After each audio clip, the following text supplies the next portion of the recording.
They all pointed to something bigger, something my dad had been involved in for years. But what? And why was he hiding it from me? I didn't have any answers, but one thing was clear.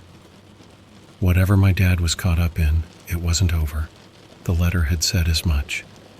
We are watching, and we are waiting. Whoever they were, they knew about me now. And that meant I was in more danger than I had ever imagined. I wasn't sure where to go next, but I knew I couldn't go back home. Not until I figured out what was really going on. My dad had given me instructions, and for now, I had no choice but to follow them, wherever they might lead. The truth was out there, just beyond my reach, and I was determined to find it, no matter what it cost me.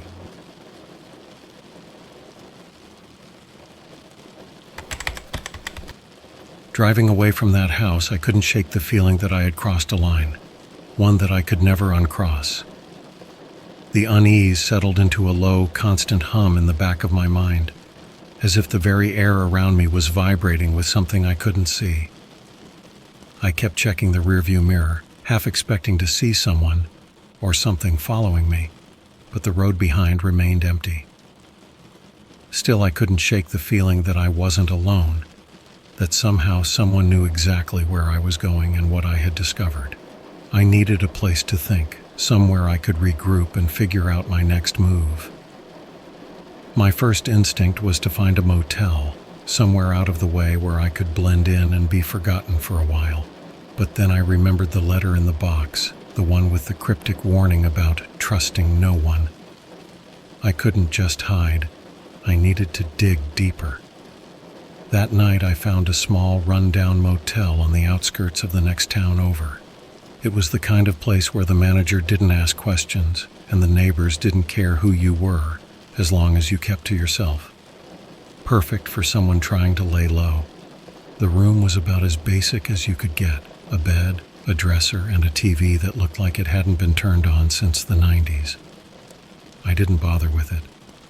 I locked the door, drew the curtains, and sat on the edge of the bed, the box from the house beside me.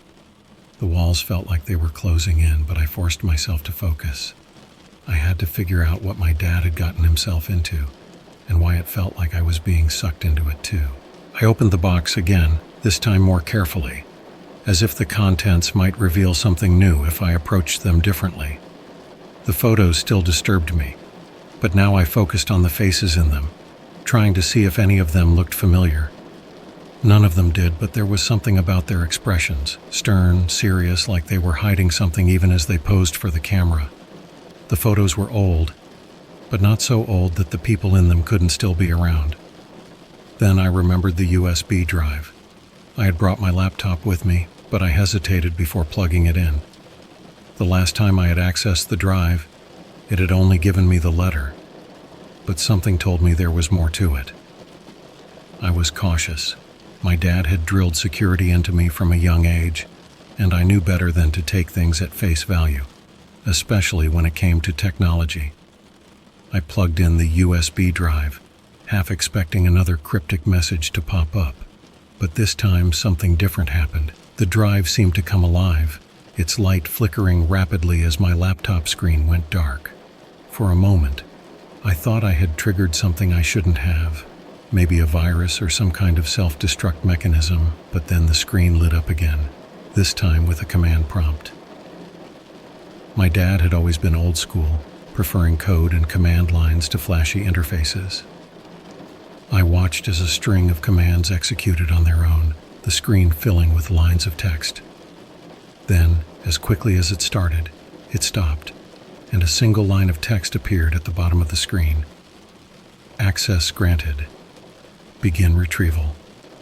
Retrieval? I wasn't sure what it meant, but before I could think about it, my laptop screen shifted again, this time displaying what looked like a file directory. It was vast, with folders nested within folders, each labeled with a combination of letters and numbers that meant nothing to me. I clicked on the first folder, and inside were more files, all with the same nondescript labels. I opened one at random, and what I found made my breath catch in my throat. It was a video file. The screen was dark at first, just static and garbled audio, but then it cleared, showing a grainy image of a room that looked suspiciously like the one I had just been in at the house. The video quality was poor, the image distorted and flickering, but I could make out the same furniture, the same layout. The only difference was that this room wasn't empty. There were people in the room, several of them, all seated around a table. They were talking, though the audio was too muffled to make out their words. One of the men, seated at the head of the table, turned toward the camera, and I felt a jolt of recognition. It was my dad. He looked different, younger, but it was definitely him. He was deep in conversation with the others, his expression serious, almost grave.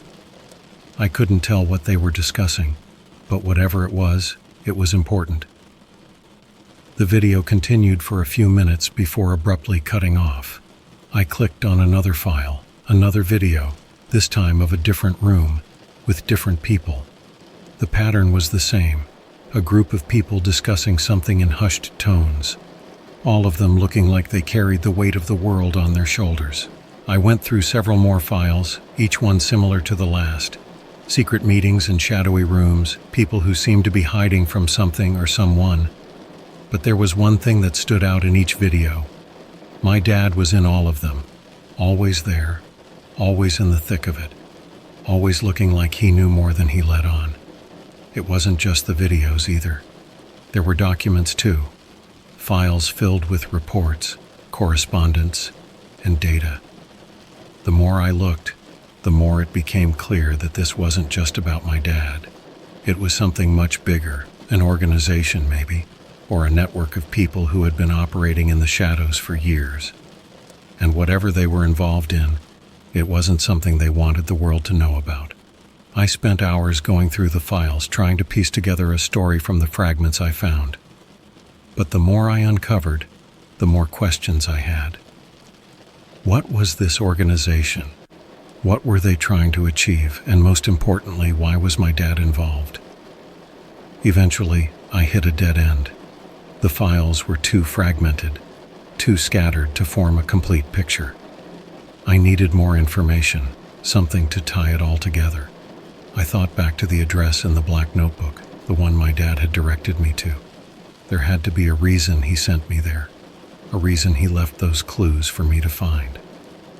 Then I remembered the last file on the USB drive, the one I hadn't opened yet. It was labeled simply, Final Instructions. I clicked on it, half expecting another vague message, but what I found was something else entirely. It was a map, a detailed high-resolution map that pinpointed a location in the middle of nowhere. I recognized the general area. It wasn't far from where I was, just a few